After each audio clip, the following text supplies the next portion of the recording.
interpeller d'abord notre expert, si Jamal Benouna. Qu'est-ce que vous ont inspiré les différentes interventions que vous avez entendues en 2 minutes maximum? Tfaddala, si Jamal. Tout d'abord, je vous remercie pour l'invitation. J'étais venu un petit peu en retard, donc je n'ai pas assisté aux premières interventions. Il y a quand même quelques idées qui m'ont interpellé. Tout d'abord, au niveau de l'hygiène et sécurité au niveau du Maroc.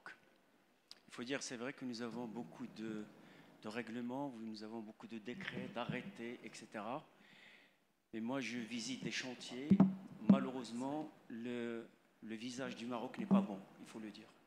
Nous avons pas mal d'ailleurs d'accidents, notamment des chutes en hauteur, des étouffements de personnes, notamment dans les excavations. Aujourd'hui, je pense qu'on a besoin d'une réglementation qui soit unifiée, tout d'abord pour le BTP, pour qu'il n'y ait pas trop d'arrêtés, trop de décrets, trop de règles, etc. Comme on l'a fait d'ailleurs pour d'autres codes. Je prends le code de la famille, par exemple, le code de la route, etc. Rassembler notamment toutes les règles juridiques en fin de compte et qui concernent notamment le secteur. Moi, je voudrais intervenir sur un problème important au Maroc dont on ne parle pas, pratiquement pas. C'est ce qu'on appelle les règles abusives. Notamment notre ami notamment de Limanor avait parlé notamment des normes. Aujourd'hui, le Maroc, il y a un seul code où on parle notamment disons des clauses abusives, c'est le code de la protection des consommateurs. Je m'explique. Tout d'abord sur la forme, quand on dit particulièrement, notamment, etc., aujourd'hui, dans beaucoup de pays européens, il est interdit d'utiliser notamment ces mots dans les contrats. On les trouve dans les polices d'assurance et on les trouve notamment dans les marchés publics. Mais vous utilisez le mot notamment, c'est bon.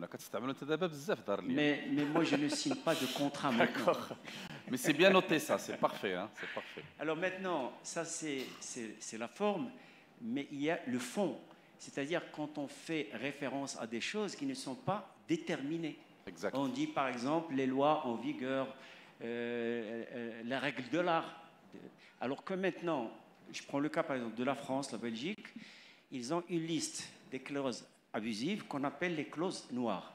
Ça veut dire qu'il est interdit de les utiliser dans les contrats, dans les polices d'assurance. Il y a une autre liste qu'on appelle la liste grise. Ça veut dire que ce sont des clauses qu'on est en train tout simplement d'étudier pour voir est-ce qu'elles deviendront noires ou bien tout simplement on va dire qu'elles ne sont pas tout simplement abusives. D'accord. Donc je pense qu'il y a un troisième point en ce qui concerne le CCAG. C'est vrai qu'on a parlé de tout ce qui est notamment comment dire, tout ce qui est durable en matière d'environnement, mais il y a aussi la question, je pense, de l'équilibre de ce décret, que je considère qu'il n'est pas toujours en faveur de l'entreprise, il faut le reconnaître. C'est-à-dire qu'il y a énormément d'obligations, mais pratiquement peu de droits, comme on le voit d'ailleurs dans certaines règles juridiques marocaines. Okay. Voilà quelques idées que j'ai pu notamment retenir à travers les panels. Merci beaucoup pour cette notion d'abusive.